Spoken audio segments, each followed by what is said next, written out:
We're going to do something a little different. We're going to start this morning with the politics of abortion and our expert panel, which includes PBS NewsHour chief correspondent Amna Nawaz, NBC News chief White House correspondent Peter Alexander, Rich Lowry, the editor of National Review, and Kimberly Atkins Stohr, the senior opinion writer for the Boston Globe. Rich, I keep coming back to a moment you and I were on the air. I think it was after the leak pre-Dobbs decision where you were like, look, the midterms are going on a trajectory in favor of the Republicans, but abortion could change everything.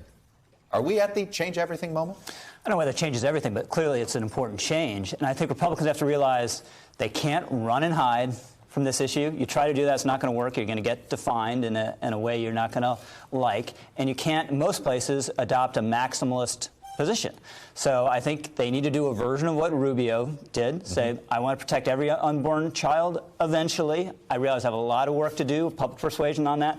In the meantime, here's a limit I support that actually is defensible and has public support, and then point at the other side for being extremist for supporting abortion in every circumstance with federal funding. You know, Kimberly, that is what Blake Masters in Arizona attempted to do. And when he debuted this ad, he also tried to scrub his website.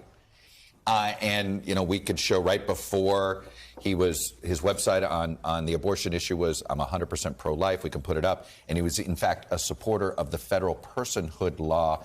He got rid of that. Now, they have said, his spokesperson said he still believes everything that was on there before, but it feels like, you know, they handled it slightly differently than Marco Rubio. They did. And in that ad, if you listen to what he's saying he supports is actually what was allowed under Roe. It was the law before Roe was overturned. And I think it's more than just Republicans realizing that their rhetoric is wrong right now. I think they're realizing where their rhetoric meets actual real-life consequences, whether it's a 10-year-old victim of a crime who's being forced into a pregnancy, or a 19-year-old woman in South Carolina whose fertility may be threatened due to the fact that she can't get the medical care she needs after an incomplete miscarriage. How is that pro-life? Republicans are realizing that they are not doctors, they are not physicians, and they didn't realize the consequences of what they were supporting. Well, it's funny you bring up the South Carolina incident. I want to actually play that lawmaker. He talked about this person you're talking about. Her water broke at week 15, and basically it was against South Carolina law for them to do anything about it. Here's his description. She's going to pass this fetus in the toilet. She's going to have to deal with that on her own. There's a 50% chance, greater than 50% chance, that she's going to lose her uterus. There's a 10% chance that she will develop sepsis and herself die. That weighs on me. I voted for that bill. These are affecting people. Amna, this is, you know, we've talked every metaphor. They've caught the car, and it goes to something Rich said.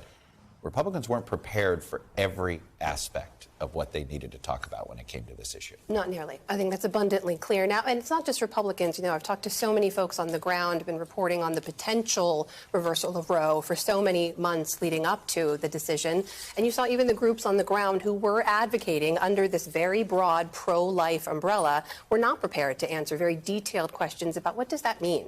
When do you make exceptions? How do you view IVF? If a child is raped in your state, how do you view that? And you saw divisions within the Republican Party and among self-described conservatives showing up in exactly those cases. The child who was raped and impregnated in Ohio, even state officials there and pro-life advocates on the ground disagreed about how to handle that. Peter, Glenn Youngkin, governor of Virginia, was in Michigan. Our reporters caught up with him, and he's basically, look, you know, the only people I'm talking to are worried about the cost of living, worried about kids in schools.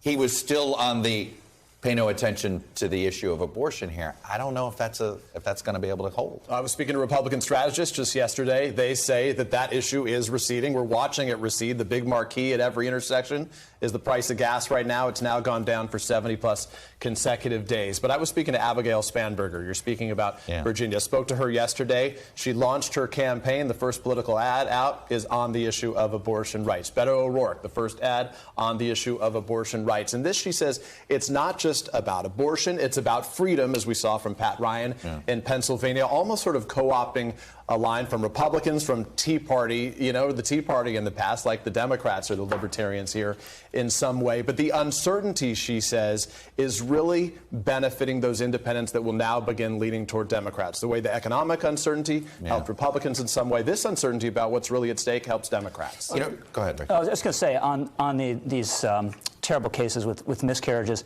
This is another aspect where Republicans, they really need to know the case. They really need to know what these laws say. And every one of these laws has a broad health exception, not just life of the mother, but also physical impairment, including losing a uterus is obviously a physical impairment. And this woman in South Carolina did get her miscarriage care.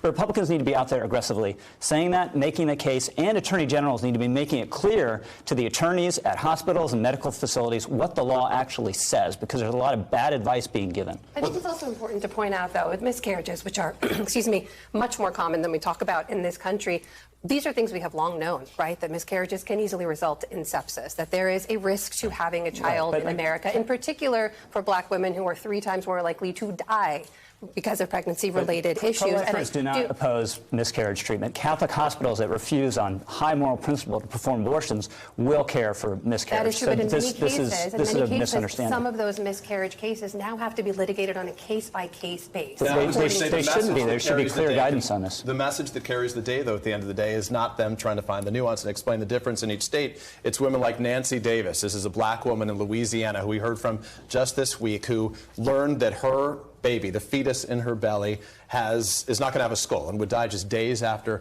it's born. As she said, and I think this was one of the most powerful sound bites we heard in the course of the last several weeks, she said, "I have to carry my baby to bury my baby." And it's that messaging that is now being heard across the country as real examples are demonstrated, even where there may be exceptions in those states. And there aren't exceptions in all these cases, and I think that's the problem. These lawmakers don't even know what's in these laws, which is why you're seeing the DOJ stepping in and trying to enforce federal law that requires health-saving care for federally funded hospitals, and sort of battling in places like Idaho. I read every single one of these laws, and there is a health exception in every single one of these laws, literally. Well, I think Merrick Garland would disagree in Idaho, at least. Rich, the irony here is I had a Republican pollster who's, and I've said this before, I'd say he pulled his hair out, but he doesn't have that much hair anymore.